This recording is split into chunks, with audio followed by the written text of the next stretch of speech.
Good morning. My name is Taprika, and I will be your conference operator today. At this time, I would like to welcome everyone to the CA IT Client Management Global User Community Webcast.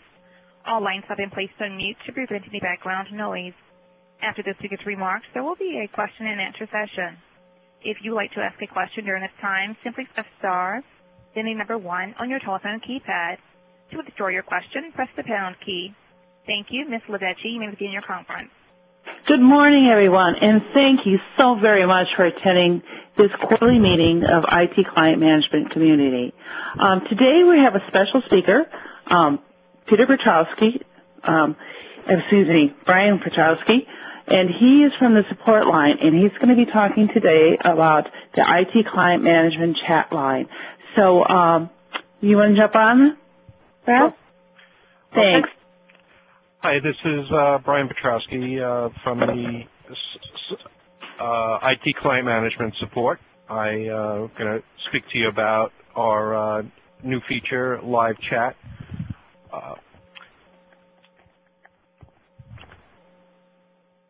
Do you ever have a question on IT Client Manager? Have a topic you wanted a quick answer to but not worth raising a support call for? Need some help in finding an online document, for example, a technical document, best practices guidance, a question or compatibility, or administration? Would you like to be able to get a quick response? Well, now you can. Live Chat is here. IT Client Management now offers access to support engineers via Live Chat. It's easy to do. To chat with a live support engineer during prime business hours within your region, simply log into CA Support Online. Access the Open an Issue link in the left-hand pane, which is illustrated on the screen right now. Select Client Automation or any of the IT Client Management products. A banner will appear on the product information page saying, "Got a quick question? Click here to chat with an engineer." Select Hyperlink, then provide the requested information, and you'll be connected live to a knowledgeable and friendly IT Client Management support engineer that can assist you. Jump on the bandwagon. Many of our clients are already taking advantage of this service, so hop aboard. Now, I'm going to open it up quickly for if anyone has any questions about Live Chat, or if you've used Live Chat and you'd like to speak on it, please, you could do so now. At this time, I'd like to remind everyone, in order to ask a question, you may press star 1.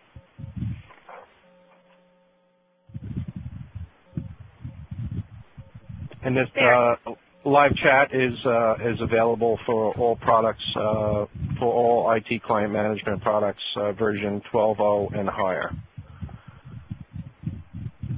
There are no audio questions at this time. Brian, I have 2 questions. Sure. Dorothy wants to know, how long is the average wait time for chat? Right now, it's less than 20 seconds, depending on the call volume,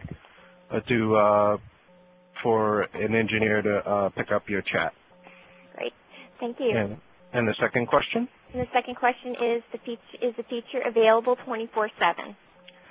It is available 24/7. No, it's available 24/5. It's Monday through Friday, and it's currently not available on the weekends, and it's only available in English. Okay. Thank you. Okay. Thank you, Brian. So next up we have Laurel Gentry, who's going to do our main presentation. Hi, everyone. This is Laurel Gentry. I am the product manager for IT Client Manager. And today, due to popular demand, we have invited a guest speaker Gordon Brandyberg, who is our intrepid leader and product manager of IT process automation. So today he's going to take us through the value propositions. First of all, what is process automation? What does it do and what's its value proposition? And then I'll take you through some use cases, or one specific use case, how you can extend a process that we already have available in ITCM to a larger, more self-service by the end user process. And then we can open up the lines and talk about any questions you have. ITPM is a very powerful tool, and I myself can think of hundreds of use cases where you could automate everyday processes in ITCM with process automation. So at this point, I'd like to introduce Gordon Brandyberg and let him take you through process automation, an overview of it. Gordon? Sure. Thanks, Paul. So really, as Paul mentioned earlier, what I'd like to focus on today is how process automation or process orchestration can bring value into your environment today. And the key takeaway that I think we want to get across is really that there are a lot of processes of which client automation is part of that are being done in the overall processes are being done in a manual or a semi-automated, but more of a bespoke automation type framework. And really, what we're talking about here is looking at those broader processes and looking at taking a dedicated, centralized approach to managing those processes that will then reach out and take advantage and help leverage and utilize your client automation investment even further. So with that being said, I'll just go ahead and kick it off.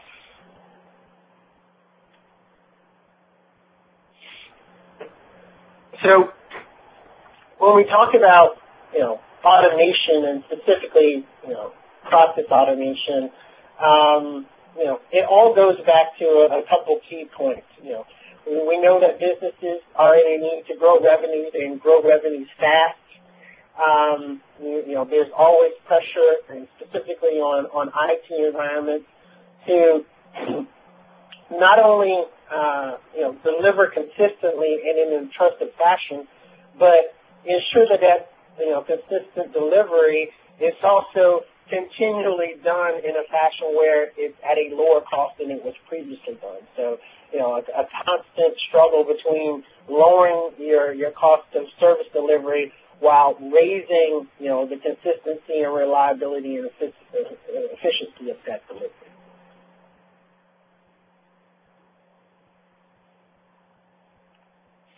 So, really what we, talk about on this journey towards, process automation or process orchestration is really trying to maximize the relevance of IT to the overall business.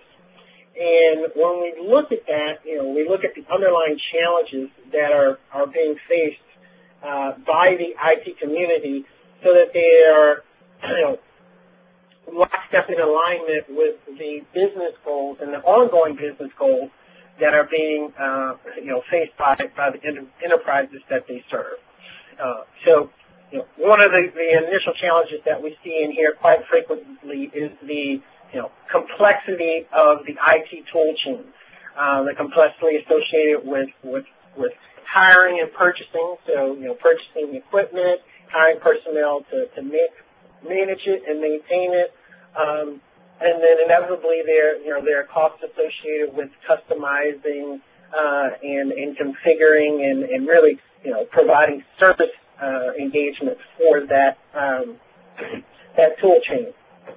Another thing we hear quite frequently are concerns and costs associated with integrating these tool chains from that span various technological domains.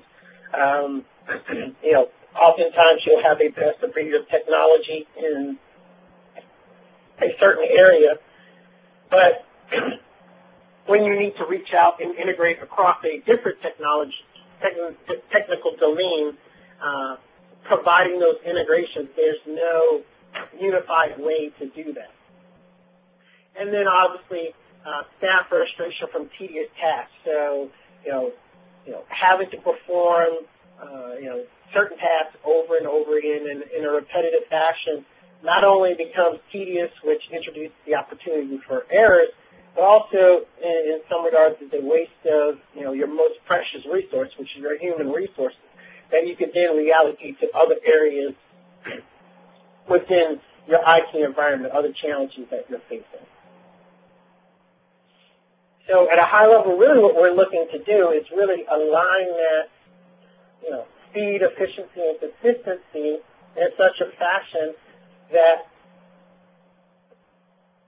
we are improving service delivery, eliminating your manual errors, speeding up the provisioning of your infrastructure, and reducing downtime, and thereby enable you to both improve your delivery times as well as introduce significant cost savings. And the combination of those things really aligns you well with the business, which dramatically increases the relevance of the IT alignment to the business owner.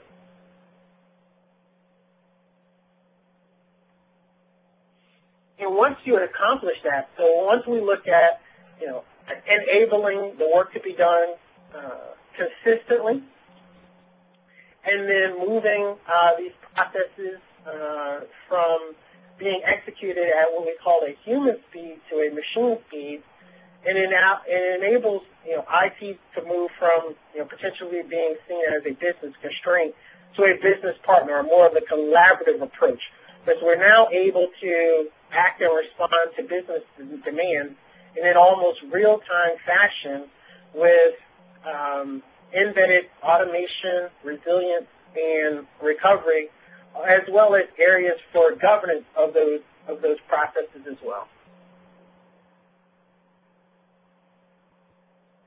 So a lot of high-level talk about how we align the IT to the business and some of how we address some of the challenges. But when you look at what areas are we specifically talking about or that we see, it really spans the gamut. But some of the most common ones that we see are full stack, what we call full stack provisioning, or server provisioning, but it goes all the way up the stack from not just provisioning the server, but also provisioning the applications that need to go on the server, as well as performing validation and testing to ensure that once the servers and the apps have been provisioned, they are functioning as appropriate and are able to be moved, literally into production or into whatever environment, into a live environment. A couple of the areas quickly point out. Automated event remediation is a very common area where we see tickets that are being created in help desk. They are probably specific diagnostic and remediation processes that are followed when those tickets are created in a specific category. Being able to automatically go out and perform those steps and deploy the remediations, which may involve deploying updated patches and the like, orchestrating that overall process across all the tools that may be involved, including something like client automation, is a common theme that we see process automation being used for. Obviously, cloud orchestration is another big one. We've actually have a whole offering based around this process automation technology, specifically focused at delivering cloud services in a self-service type fashion. And if there's interest in that, we could probably even set up a follow-on webcast with the team that's really driving that forward. And then the last one on the list is another common that we see quite frequently: employee onboarding and offboarding. So all the various tasks that are associated with bringing an employee into an organization, as well as removing them from an organization. Some of those processes can be automated, directly system to system, whereas others you may not be able to, actually automate, but you need to track. So, being able to not just automate, but also get visibility into the overall progress of the process, even if certain steps are not automated, is one of the key value props that we talk about when we get to process automation.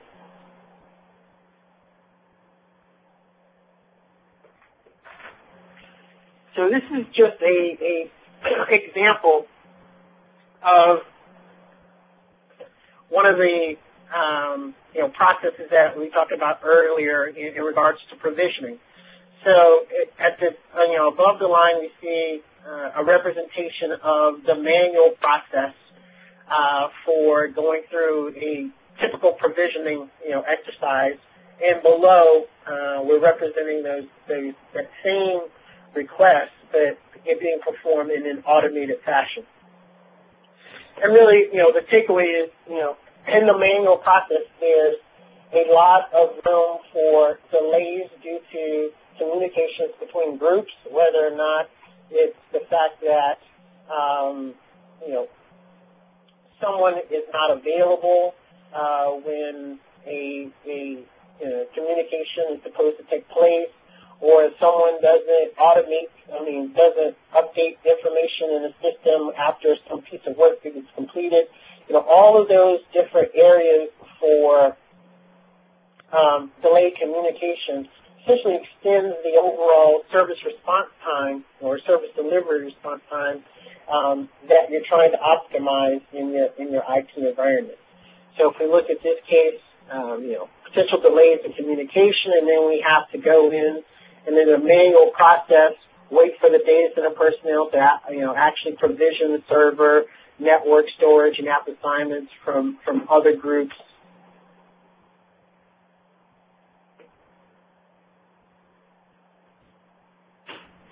Then notifications go out to the provisioning teams that could delay work there as well.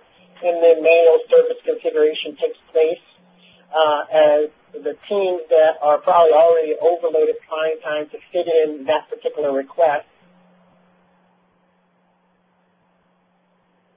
And then you have to schedule and staff testing of the actual final solution that's then handed off to the testing team, provisioning team. And then once all of those things are done, assuming that there are no errors and no need to go back and re-provision the work, someone has to go in and update the service request and the change request ticket to say that, hey, yes, this is actually available now and can be put into a live production use case. Versus if we looked at the line below, there is no delay, between notification and updates within the process, so we can automatically, as soon as one step is updated, the process can automatically move to the next step and update the tickets and or any alarms or other information sources that are associated with it. When we look at the actual provisioning work itself, a large percentage of that work can be kicked off, and you don't have to wait for staff to become available to do the work. Also, if you only have a limited number of staff, a lot of the steps that could be done in parallel are forced to be done in a serial fashion, whereas if we leverage something like process automation, all of those things, anything that can be done in parallel can be, spawned, and then, any contingent or dependent steps that require those previous actions to be completed can be told to wait until those steps are completed, and then they will be automatically notified and triggered immediately once those steps are done.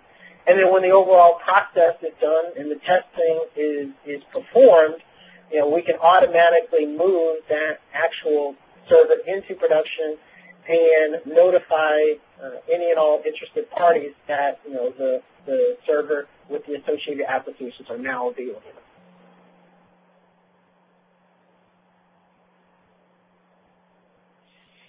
So when we look at why CA process automation versus other products that are in the market, what we see and what we really talk to is inevitably the first place most organizations start when they're looking at these types of technologies is what types of out-of-the-box connectors or actions do you have, what out-of-the-box templates for processes do you have. And we have a fairly broad breadth of both connectors and out-of-the-box templates, and we are actually working on extending this both within the PAM product team, but probably moreover within other product teams, the ITCM team being one of them that has built out a set of processes for specific ITCM applications or use cases. But in the general sense, what we find is starting with a set of processes is where everyone wants to begin. No one wants to start with a blank slate. But inevitably, there are going to be questions around what other, constructs, how do I accomplish this? My process needs to be represented in such a way I need to interface with this type of technology. You don't have this in the out-of-the-box template. How do I implement? So do you have the design constructs to realize that? I have these certain security requirements that are, immutable. Do you support these types of security requirements in terms of who can, perform certain actions on certain systems, who can perform certain actions and look at certain things in the process, management tool itself. Then you move into deployment questions. I have firewalls and proxy servers and communications are restricted in certain fashions. How do you enable processes to be orchestrated across the constituent IT environment that my manual processes are being performed? Do you have the proper deployment model that enables that? And it's the combination of those things that you really have to cross in order to ultimately end up where the end game is, which is getting that automated solution that you're designing, testing, and then deploying ultimately into production and up and running in your environment. And that's where we really think the overall technology shines is being able to provide answers in all of the key areas that you need to cross in order to get something ultimately into production. To that, we also are bit to scale, and really that goes to, there are a lot of different ways you can apply this. We see this being used in development environments to perform sort of, on-demand self-service provisioning of applications and resources. Not a mission-critical area to the business per se, but something that provides high value just due to the number of requests that need to be managed and performed. We also see areas where this is deployed in, hey, there are a set of common, operations and administration processes that we normally run in our maintenance windows. And if something fails during the maintenance window, we just typically will push it out and perform it in the next maintenance window.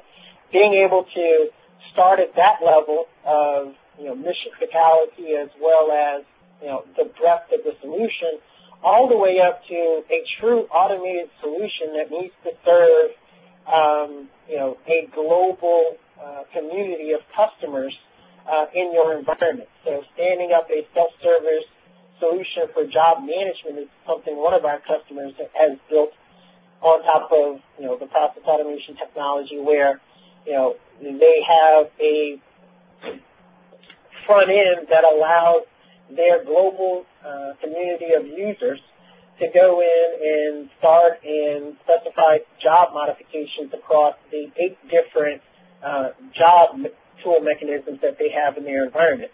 So, really not focused so much on the specific use cases here, but of the, criticality of the application to that business, and what that means. So you need to be, supporting high availability, fault tolerant, failover, in those areas that the process automation tool has in spades. And then finally, we talk a lot about, being built to adapt. So, one thing that we know for certain is that your IT environment is going to change. The way it's configured today, the technology that's in it, the processes that are running against that technology, and the people that are performing, those activities in that environment are all probably different today than they were this time last year. And you can probably feel certain that there will be a different mix, 6 months from now and definitely 12 months from now. And so being able to rapidly adapt to the changing, technical environment, technology environment, as well as the business processes and the services that, are needed in order to drive the business is a capability that is paramount in, deploying and really delivering advanced IT service delivery. So when we talk about built to go fast, there's just a couple key highlights, items that we talked to on here. And it really just starts with a story of, the product is designed to implement these processes in a similar way you would if you were designing them in something like Visio.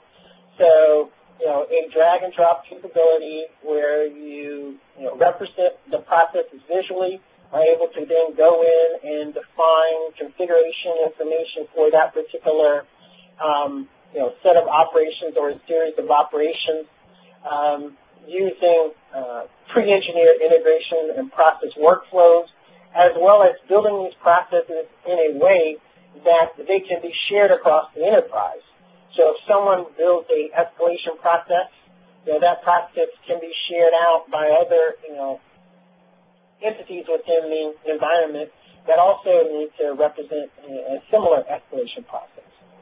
Other things that we have is, testing tools. So when I design a process, can I simulate the execution of certain steps, like bringing down a key application server might be part of a failover process, but when I'm validating that it works, I don't want to actually, bring down that server. Can I simulate that action and see what happens if I go down the successful path or go down the unsuccessful path based on certain data? Do you have capabilities that support that?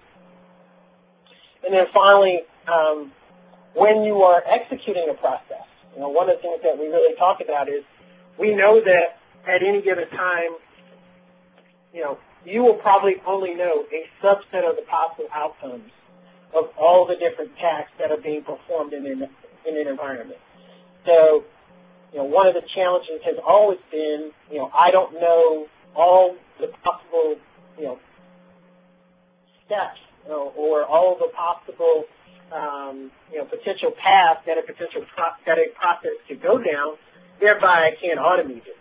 And what we really highlight is we have the ability that allows you to represent and automate what you know, provide hooks that will allow for the request or injection of human provided information, but also when any given process is running, if you encounter a step that you don't know where to move, how to move to the next logical action from there, a user can then go in and manually actually modify that process, look at the previous steps in the data that was accumulated, and modify the process visually to show a specific path based on the information that's derived.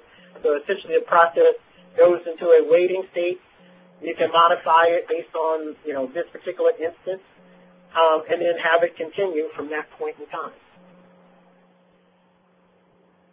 When we talk about being built to scale, I mentioned early the ability to essentially scale up and scale out. So, if you add more, CPU, more memory to any existing process automation engine or orchestrator, as we call it, it will provide more horsepower for executing more processes in parallel. So it essentially allows it to do more work.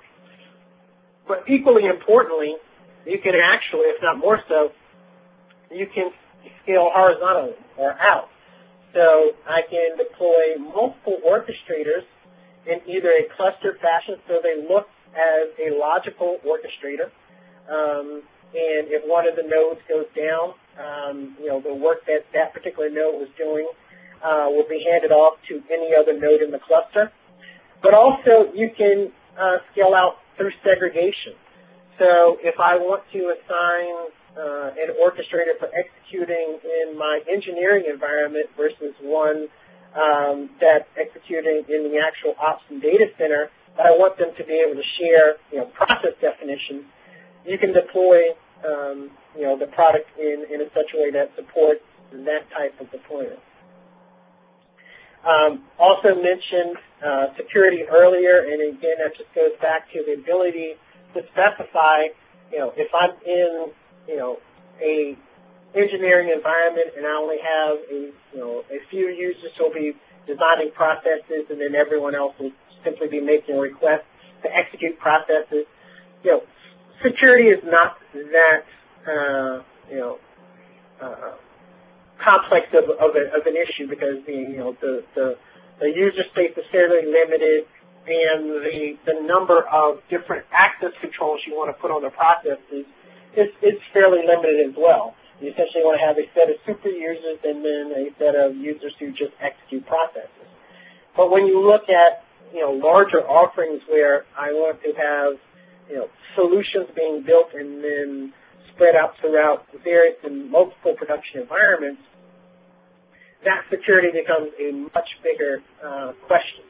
And obviously, ultimately, when you look at something like a service provider or an MSP that's looking to leverage this either for internal use or offered as a service, that security to be able to maintain tight controls over, individual customer-based information and execution is one of the, ultimate priorities that you would see there.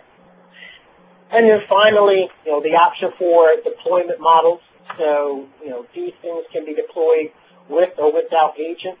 And it really just depends on the type of activities you're trying to orchestrate. So if there's certain things that can be done remotely, obviously you don't have to deploy an agent for that. But if there's certain activities that have to be done locally on that machine, there are really no ways around it. You need to get something locally on the machine in order to perform it locally there, and that's where you would leverage an agent.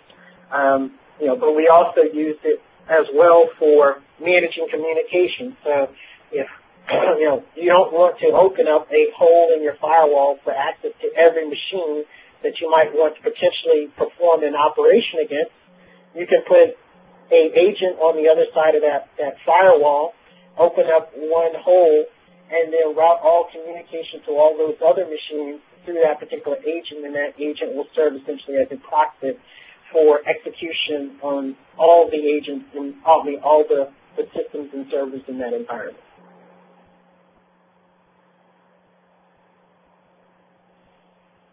And then finally, built to adapt. So, one of the things that we really find is the strength here at CA with this technology is we're leveraging it in a lot of our offerings already. So, Laura already mentioned, that we'll be talking about a use that the ITCM team has built out based on this technology. And the key thing there is they had a need for orchestration, a need for process automation, and because of the features that we talked about earlier, they were able to leverage that this process automation technology to implement and deploy that use case. We've seen this scenario time and time again here at CA. So we're leveraging this same technology to drive workflow within our service desk technology, our service catalog technology, and our IT asset management technology, as well as we're leveraging it for the cloud offering automation suite for cloud that I mentioned earlier, and our existing automation suite for data centers. If you're familiar with the Catalyst platform and the Catalyst technology, Catalyst is essentially our integration platform here at CA, and for building out our connectors, Pam is utilizing that Catalyst integration backplane in order to build out those integrations into other external applications and products and systems, as well as the ability to create what I would call normalized processes that will allow you to essentially, write a process for employee onboarding right at once, and then depending on what type of technology you have in your environment. So let's say I need to, add this user to my CRM tool or my ERP package. They're going to be a user there, and they need an account. Well, we can represent that action just as, I literally want to add them to my CRM tool, and then underneath, Catalyst will handle the case of, well, what type of CRM tool is it, and I will decide how to integrate with that specific, CRM tool, but it's extracted away from the actual process that you write. So you only have to write the process once, and then the process will be able to adapt to underlying changes in the environment by changing configuration at the Catalyst level.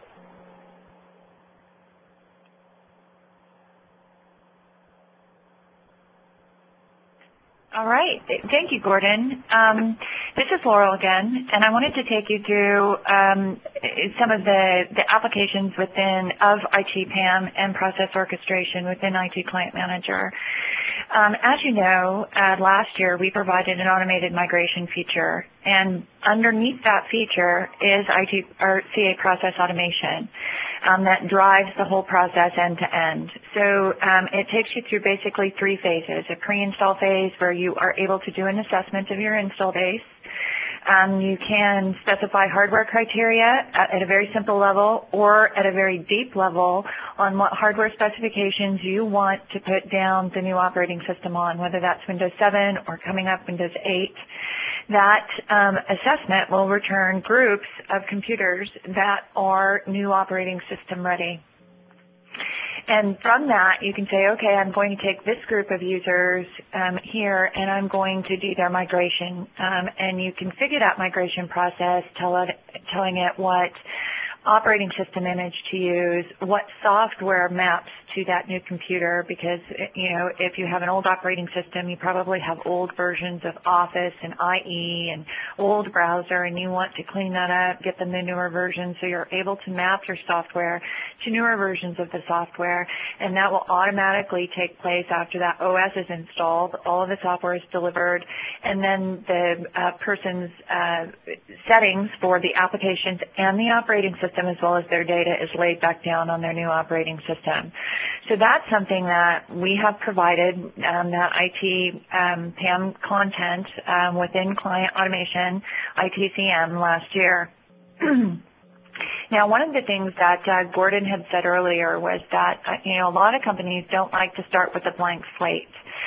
So what I wanted to do today was show you a specific example of a large aerospace transportation company that took that automated migration feature and extended it to make it more of a user-driven process.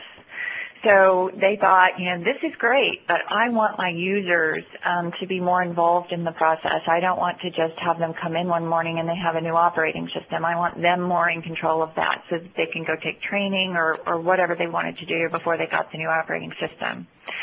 So they said, okay, so let's insert this process into a more global process.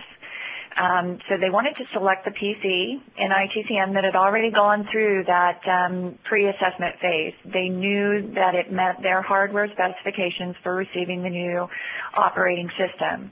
And they would select that computer or groups of computers and using process automation send an email, a personalized email to that end user explaining what was going to take place and asking them to set a time and a date when it was convenient for them to do that migration. So, it never fails for me. Whenever I have something very, very important to do, a deadline or a presentation to give, something happens and they deliver some new software and it reboots, or getting a new operating system is a pretty scary thing to have happen when you're very busy. So let's get the users involved in this. So they set the time and date for the migration.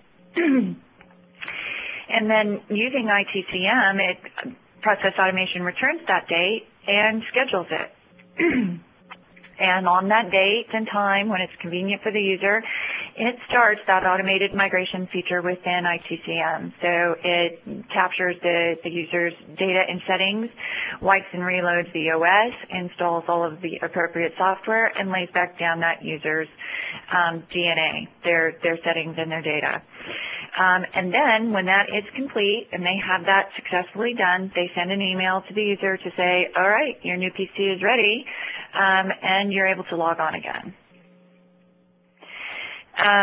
So basically what they wanted to do was prepare all of this, and I just went through all of these things that they have automated and extended, basically just using Process Automation to send emails, inform the end user, communicate to ITCM, and schedule the migration job. Now, there are a number of other ways that this could be extended. If you think about it, okay, so this user falls into a category where their hardware does not meet the specifications. They need a new system. So you select those groups using Process Automation, go out to your procurement system, order a new computer, have it go through all of those approval processes that you need to procure new hardware. When it comes in, send it to the service desk, and they start the automated migration for that user. And at the same time, you can extend it by new software, your actual operating system through license management and your asset management system. You can match all of those records up, send that information to your UAPM or whatever asset management solution you're using, and reconcile those licenses for all of the software they're getting. There are a number of other things that you could do, and I know that our own GIS uses ITCM and Process Automation.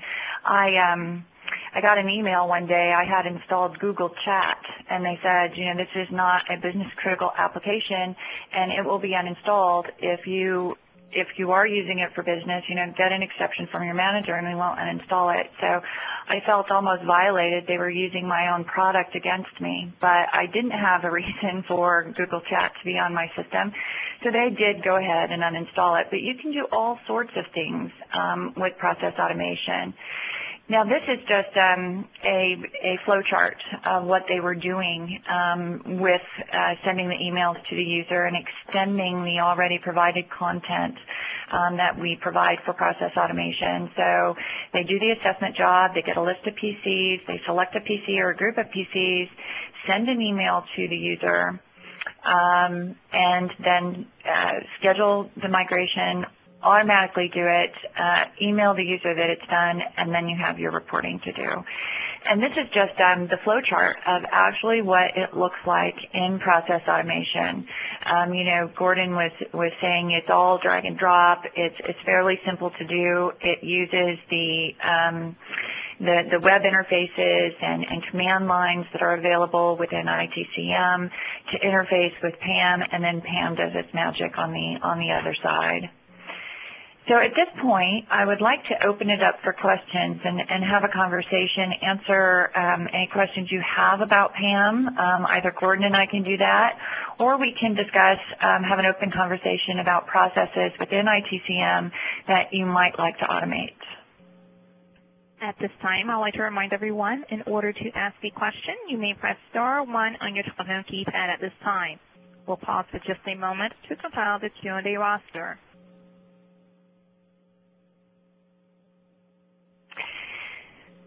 Your first question comes from the line of Chandrise Carr. Hello, Chandrise. Ms. Carr, you may proceed with your question. Sorry, I was on mute. Sorry. Hi, this is Chandra from Cyber. So what are the new advantages that we can find with on the CA ITCM 4.0, which has ability to with the REST protocol with the cloud elasticity. So can I use it for stopping any of the servers automatically on cloud? So what kind of features we have with the new 4.0 version of CA ITCM? Sure, this is Gordon. I'll take that question. So the short answer is the ability to perform those types of actions against the cloud aren't really tied to 4.0. That ability is embedded in our connectors. So, for example, if you were leveraging Amazon Web Services or VMware vCloud Director, those particular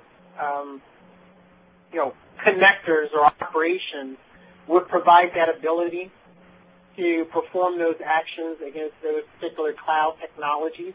And we release those connectors really independent of the actual core platform technology itself. So what the advantage is with 4.0 isn't really we're adding new functionality per se to any specific connector. What we've done is made it easier just in general. In any of these scenarios, you need to pass data to a specific operation or connector and get data from that particular operation or connector. We've made it much easier to perform those types of actions, as well as we now have added the ability to put tags and IDs on specific operations, so that when you're looking for a particular operator, so if you say, hey, I have this palette and I have 40 different connectors, but I'm looking for one related to Amazon Web Services, you can literally go in now and start typing Amazon, and you will get a filtered list based on this tagging mechanism that will show you any and all connectors that have some type of relation to Amazon. Okay, just one more question. So we have the multiple ITCM servers. So could you please just guide us on the best practices or best way we can use the CA ITCM 4.0 from the existing process to enrich the processes? So can we have any use cases or any other the presentations wherein I can just get more information on it?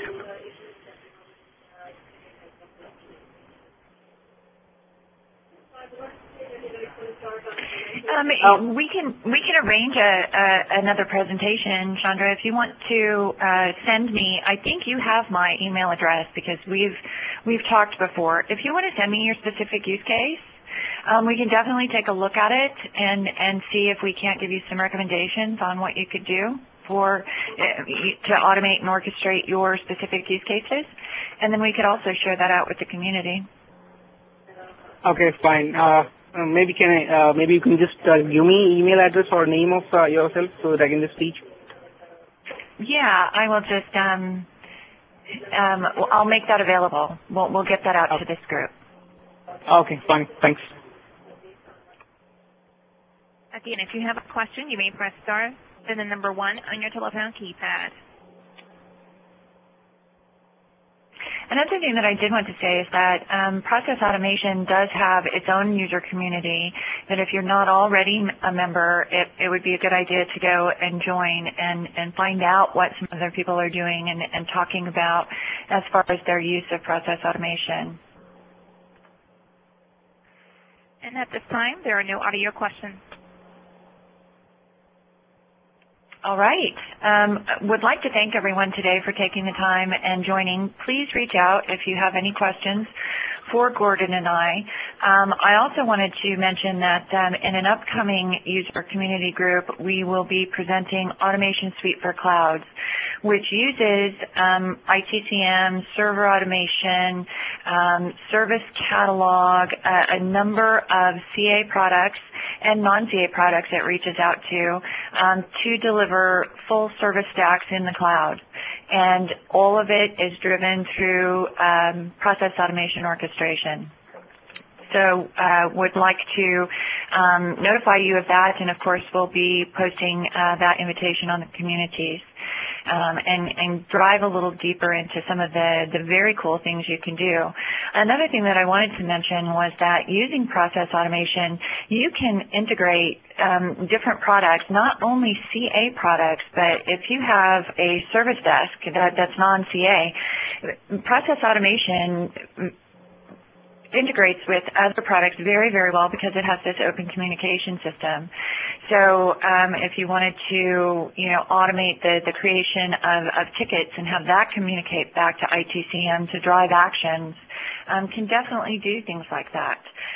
Or reaching out to a service catalog, putting your software into your service catalog and orchestrating a process that a user says, I want Visio, and then it goes out to your process automation or your asset management, allocates that license, and then drives that decision back to ITCM to deliver